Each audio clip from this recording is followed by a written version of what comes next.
This press conference is brought to you by the Dole Food Company. Got wood?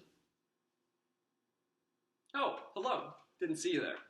Welcome to the 2019 League of Ordinary Gentlemen Joint Postseason Press Conference. I'm Commissioner Corman and the General Manager of the Dangerous Bakers. I'm Mike Hopp, Junior Analyst and General Manager of Second Half Team. I'm Joshua Miller, Senior Analyst and General Manager of the Billy Bean Machine. And I'm Bailey Stoltzfus, League Insider and General Manager of Mayfield of Dreams. Guys, now that it's the holiday season, let's reflect on what we're thankful for this fantasy year. Bailey? Justin, I'm thankful for Russell Wilson and all the Seattle Seahawks. I'm thankful for having a winning record for, it's been a while. I'm thankful for Chris Godwin and the fact that Joey is also in Sacco. And I'm thankful for an 11-2 record and a great league of mediocre to bad fantasy league members. Hello, this is Junior Analyst Mike Hopp. Today we'll be bringing you multiple question and answer sessions from all four of our general managers.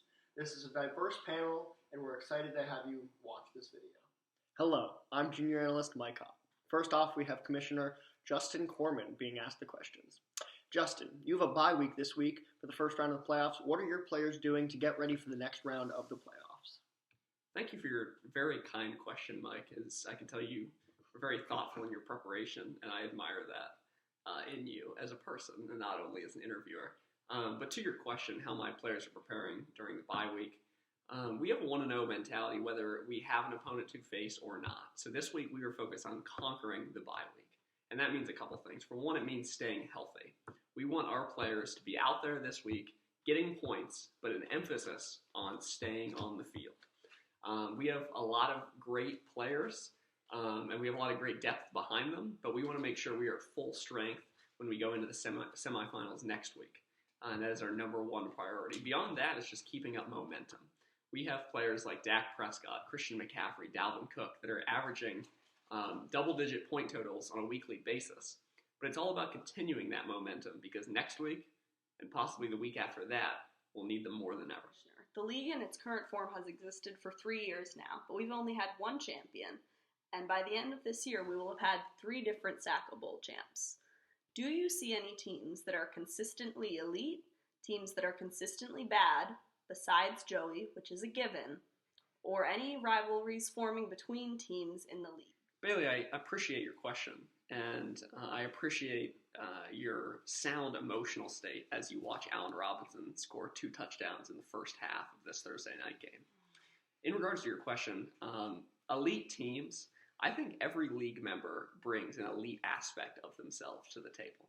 I think Josh Miller is an elite GM. I think Bailey Stoltzfus is an elite female league member. I think Mike Hopp is an elite comedian and an elite trade rapist of Josh. I think Joey is elite at continuing to work to find something that he is elite at.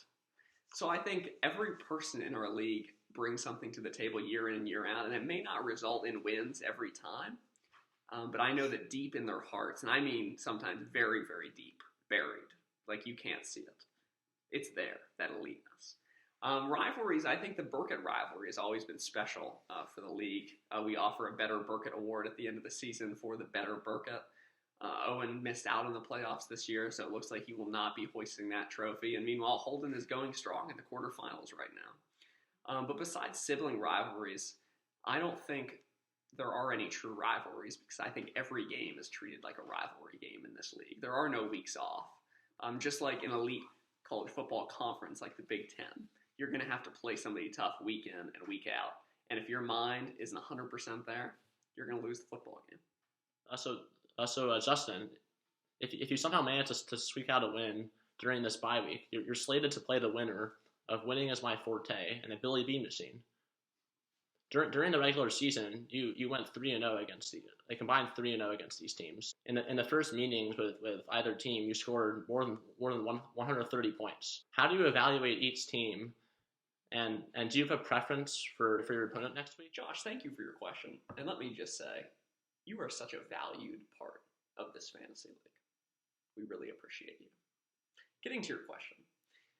First of all, the Dangerous Bakers have an elite scouting department, and we scout each team thoroughly and aggressively. We go into every crevice on the team, bench or active roster, and we prod and poke until we find strengths and weaknesses. We think that both of our possible semifinal opponents have many strengths. Holden Burkett has an elite combo of running backs, with Ezekiel Elliott and Leonard Fournette putting up double-digit point totals on a weekly basis. Meanwhile, Josh, you have a criminally underrated fantasy quarterback in Tom Brady. It's a quarterback that the Dangerous Bakers, in previous iterations of the team, not named the Dangerous Bakers, have had Brady on the roster, and he has made a tremendous impact. And he is such a cerebral player at the helm. So either team we face will be an incredible challenge, and we plan to rise and meet the occasion. Thank you. Hello again. It is junior analyst Mike Hopp, along here with Commissioner Corman.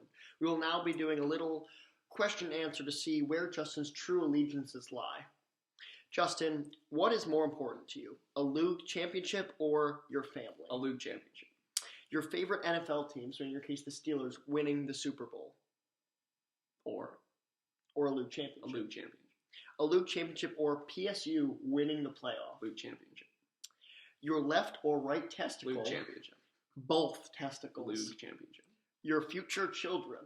What children? LOOG championship. Winning the lottery? I don't believe in the lottery. And LOOG this championship. This is impossible for both of us because we're comm majors, but being successful in the future or a LOOG championship? I prefer to believe in realities, not fantasies. LOOG championship. We play fantasy football, but okay, But it's real. that is your nutless Commissioner Justin Corman. This question is for Bailey Stoltzfus. Bailey, a majority of the impact players on your team have been from one NFL team, the Seattle Seahawks. That includes Russell Wilson, Chris Carson, the Seahawks defense, and am I forgetting any? Tyler Lockett. Tyler Lockett as well. How do you respond to accusations that your team is too one-dimensional and heavily reliant on the success of one NFL team? Justin, I'd like to thank you for your question, first and foremost. Congratulations on your playoff bye. I unfortunately missed out on that, but I don't think that was the fault of me having currently rostered 3 Seattle Seahawks. Russell Wilson, Chris Carson, and Tyler Lockett are all elite players at their positions, and one of my philosophies when building a fantasy roster is to roster as many players on elite teams as possible. The Seahawks are 9-2, and having 3 of their most successful and involved players I don't think is a hindrance to my roster at all. We have a lot of depth from other teams such as Tyreek Hill, Alvin Kamara, Kenny Golladay, and Zach Ertz. Hello, it is Mike Hopp, junior analyst. Bailey, this question's for you. You're currently the only female in the league.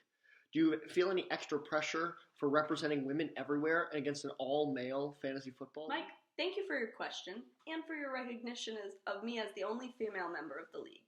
While it is something I think about a lot, the most important thing here is that we are all fantasy football players and that we're all doing the same thing, which is trying to win a LOOG championship. Obviously, the impact for me winning fantasy football championship and becoming the first female LOOG winner would be possibly more impactful than the U.S. women winning the World Cup 2 years in a row and a victory for women everywhere. But ultimately, it would be a victory for me personally, and I would get to shin on all of you for the year, which is my dream. So Bailey, there have been murmurs around the league that you don't deserve to have the 3rd seed in the fantasy playoffs, considering that you have only the 6th highest points for in the league. Owen Burkett, you started out with a 1-3 record before running off with 6 straight wins, including when you stampeded Shane 150-75. How did you establish this winning culture, and how do you respond to the doubters who say that you don't deserve this high playoff ranking?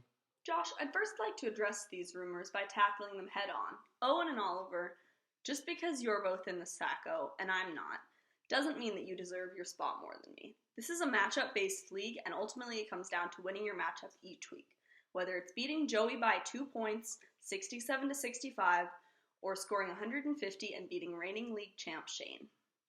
Ultimately, I deserve my spot because I've made great moves all season, and I beat each of you well enough to end up with my spot in the playoffs and the 3rd seed overall.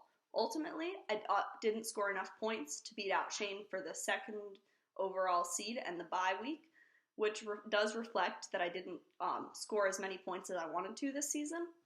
But defense wins championships, and our defense was good enough to get us the 3rd seed and a matchup with Good as Gold this week. Hello again. I'm Mike Hopp, junior analyst, and we've got the newly named segment, Rapid Fire, with GM Bailey Stoltzfus. Bailey, I'm going to ask you a couple different ideas, and you tell me which is more important, your LOOG championship and then these options. Sure. Your family. LOOG championship. Your favorite NFL team, or the Eagles in your case, winning the Super Bowl. The LOOG championship. PSU winning the playoff. The LOOG championship. Your left or right testicle. LOOG championship on that one. Both testicles. LOOG championship. Your future children. If I don't have my testicles, I can't have children. Good point. Winning the lottery.